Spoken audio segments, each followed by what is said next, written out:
Oui, monsieur le maire, mes chers collègues, c'est bien de citer Vladimir Poutine quand il faut justifier un acte autocratique de recentralisation, de négation de la réalité démocratique des arrondissements.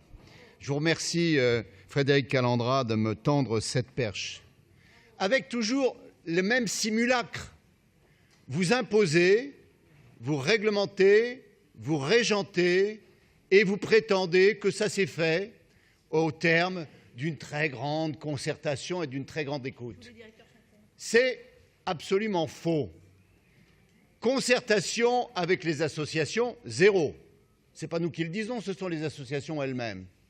Concertation avec les personnels des MDA, zéro. La preuve, aujourd'hui, ces personnels se mettent en grève pour protester contre l'absence totale de concertation. Concertation avec les maires d'arrondissement, zéro. En tout cas, pour ce qui est des maires d'arrondissement d'opposition, j'ai eu en tout et pour tout un rendez-vous téléphonique avec Mme Pauline Véron, qui m'a expliqué que c'était comme ça et que c'était pas autrement, et que c'était comme ça et pas autrement, alors que le premier arrondissement, comme vous devez le savoir, est frappé par une fusionnite aiguë, puisqu'on a fusionné les centres d'action sociale, qu'on veut fusionner les MDA et que, naturellement, on fusionne le premier arrondissement lui-même. Donc, la fusionnite est une pathologie qui se répand comme une maladie contagieuse. Alors, évidemment, nous protestons. Nous ne protestons pas pour nous-mêmes. Nous protestons contre le procédé, contre les arguments qui sont tous faux. Il y a eu concertation? Non, c'est faux. Il y aura des économies budgétaires? Non, c'est faux. Donc, quel est l'avantage? L'avantage, c'est naturellement de contrôler et de recentraliser. Alors, nous utiliserons deux arguments. Il y a d'abord un argument politique qui était l'argument de la démocratie et de la décentralisation. Et je rappelle que c'est Bertrand Delanoë lui-même qui avait promis que chaque arrondissement serait équipé d'une maison des associations, ce qui a été fait durant son règne. Et d'ailleurs, le premier arrondissement a été le dernier équipé. Mais in extremis, ça a bien été fait. Quelle surprise que de voir Mme Hidalgo renier une promesse électorale de son prédécesseur qu'il avait effectivement respectée. Deuxième argument, vous ne respectez pas la loi. Le CGCT est parfaitement précis et clair. L'article L. 2511 et ses différents alinéas disent quoi? Premièrement, c'est le conseil d'arrondissement et pas le conseil de Paris qui délibère sur l'implantation et le programme d'aménagement des équipements de proximité. Les maisons des associations sont naturellement des équipements de proximité.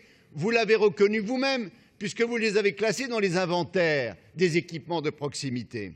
Deuxièmement, le conseil d'arrondissement gère ces équipements. C'est un terme très fort dans la reconnaissance de la loi que d'accorder la gestion au conseil d'arrondissement. Ce n'est pas le conseil de Paris qui gère les MDA, c'est le conseil d'arrondissement. Et nous affirmerons fermement et fortement ce principe parce que c'est la loi qui le dit, ce n'est pas nous. Troisième principe, qui est également extrêmement important, le Conseil de Paris doit établir une égalité de traitement entre les arrondissements. Article L. 2511-17.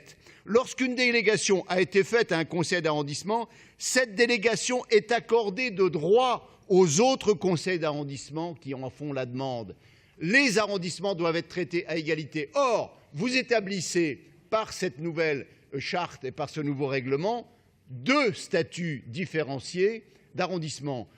Ceux qui bénéficient d'un équipement de proximité, c'est ceux qui n'ont pas été fusionnés, et ceux qui, étant fusionnés, perdent naturellement cet équipement de proximité.